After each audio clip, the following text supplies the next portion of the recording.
بھائی نے پوچھا ہے کہ کچھ لوگ مجھ سے ختم اور 11ویں وغیرہ کے لیے چندہ لینے کے لیے آتے ہیں، تو کیا ان کے ساتھ تعاون کرنا چاہیے؟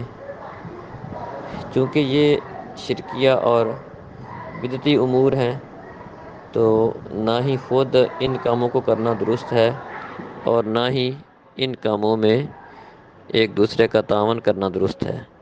اللہ تعالیٰ فرماتے ہیں وَتَعَاوَنُوا عَلَى الْبِرِّ وَالتَّقْوَىٰ وَلَا تَعَاوَنُوا عَلَى الْإِثْمِ وَالْعُدْوَانِ۔ نیکی کے کاموں میں اور تقوی کے کاموں میں ایک دوسرے کا تعاون کرو، اور گناہ اور زیادتی کے کاموں میں ایک دوسرے کا تعاون نہ کرو۔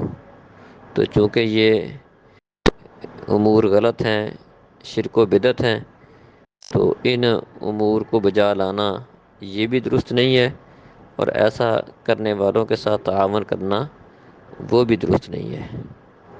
السلام علیکم۔